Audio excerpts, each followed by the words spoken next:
your experience, I know that was difficult for me to kind of decide, okay, like this is the major that I want to pursue. This is the field that I want to get into.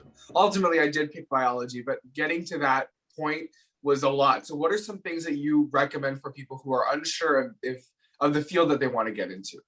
Okay, so there are certain surveys that you can do to figure out what kind of areas you are interested in. So I'm going to post that in the chat if anybody wants to use them. One is UScience. You can use the uscience.com. If you go there, you can actually get a survey and you fill out the survey and it will give you what your strengths are. It's based on Holland Code. So I'm sending this in the chat. So that's one for UScience, and it will give you a detailed, explanation and report about what your strengths are, what kind of majors you might be interested in, what kind of career paths might you be good in, and so we use that. And then besides that, we look at what their interests are. Most of the students who come to us kind of know what subjects they really, really enjoy. So if you enjoy that, then we give them ideas of, oh, that these are the majors that are related to your interests. And then we will guide them through that. There's also the Holland Code test. So I posted that as well. So when students are really, really undecided, it's a good thing to explore on your own. If you kind of like a particular subject, then go out and take some extra classes in that. There are so many classes on edX and Coursera that students can take. And then they can take classes from community colleges. They can take classes from Berkeley and UCLA online and try to see if you like that subject or not. And the truth is, a lot of students go to college thinking that they want to do a particular major, but a lot of students actually change their majors, right? So it's you don't have to be stuck on a one particular area. As long as you have an open mind to learn, you're going to do well. So that's our advice of what we do. And then we also have our own surveys that we do to kind of get an idea of what the students are interested in and what they are not interested in. But I'm curious about a little bit about the social stress, because I think that's not something that a lot of people talk about through the application process. Like, yes, academics are really important and making sure all of the logistics are important. But what about like the social environment, the social aspect? What are some things that you notice with your students or people that you work with in the social sphere, or like not related to academics? Yeah, so students often come in saying that I want to attend an IV. And the question is, why do you want to attend the IV? Because it's a brand name, right? So you have to do proper research. All IVs are not meant for everybody. Just because it's a brand name school doesn't mean that it's going to be a perfect fit for any student, right? So yeah, having that mindset, because a lot of parents are sometimes, they want their child to go to a very well-known college because it's a social thing, people, oh, where does your costume student go? And oh, my student is attending this college. And they kind of get pride, I think. But when the students come to us, we give them the realistic picture, saying that looking at this kind of a GPA and this kind of extracurriculars and your interests, this is not a perfect fit. This would be a better fit. So we do surveys to figure out what kind of learning environment would that student actually thrive in. Because some students are really good at when it's a one-on-one, more of interactive than being a little fish in a big pond, as we say, right? Instead, if they go to a smaller college where it's more, more support group and more supportive, and they will thrive better there. So just because there's a big name school out there doesn't mean that you have to go there in order to, because sometimes when they go there, they realize, oh, this is not the right place for me. I'm not in the right place, right? So that's one social pressure that I'm noticing as a counselor. Like most of the students are like, oh, we want to attend a really good school, but a good school, is that school good for you, is what we help the students figure out. Is it a good fit for you? Because at the end of the day, people will probably want to know, okay, the first day, oh, where did your child get into?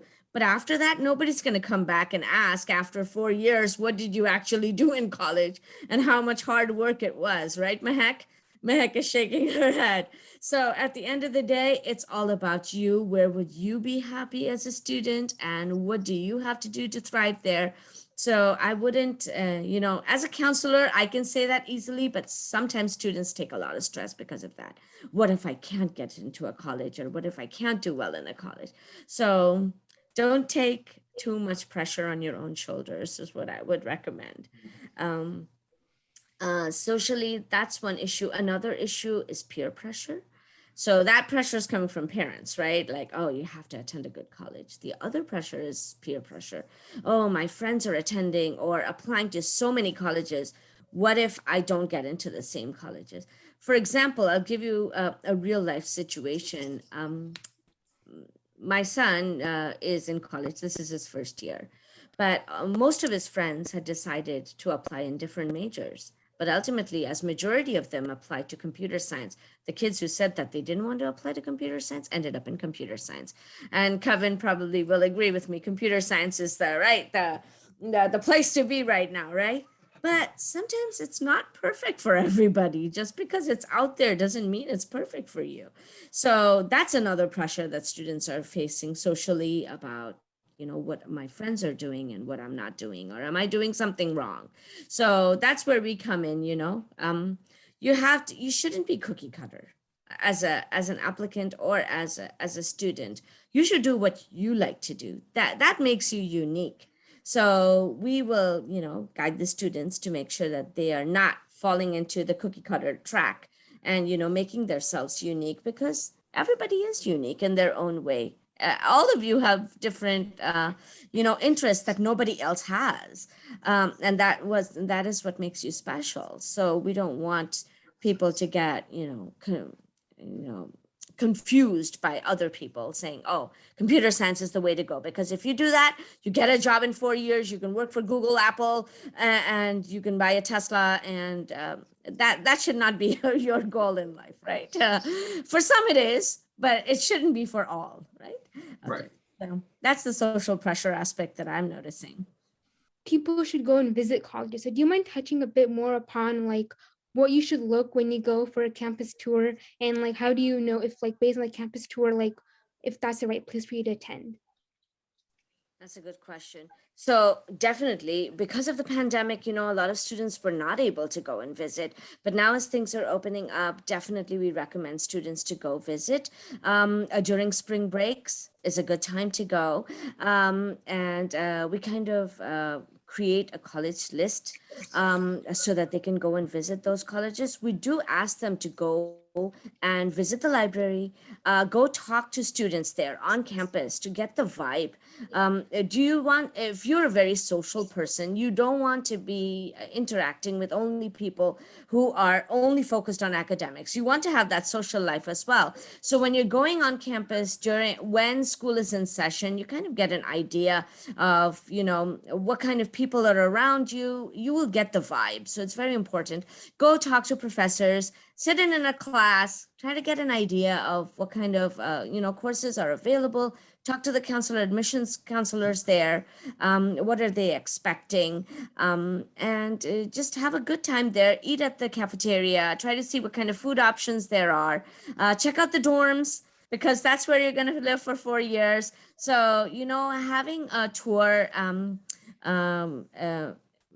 having a structured tour is a very good idea, just to get input about everything that you now online. Because of the pandemic, students were using online tours, but there is no replacement of actually going on campus and getting a feel for yourself. So highly recommended to do college tours. It is also demonstrated interest for certain colleges. So they want to see, are you really interested to come to our college? Have you actually visited? Have you taken any college tours online? What have you done to show your interest that you really want to come to our college? So it is a part of demonstrated interest for private colleges, especially. UCs don't care much because UCs have a lot of applicants. So whether you come or not doesn't matter. But private colleges, they do want to see that you are interested to attend. So that's a way that you show that as well.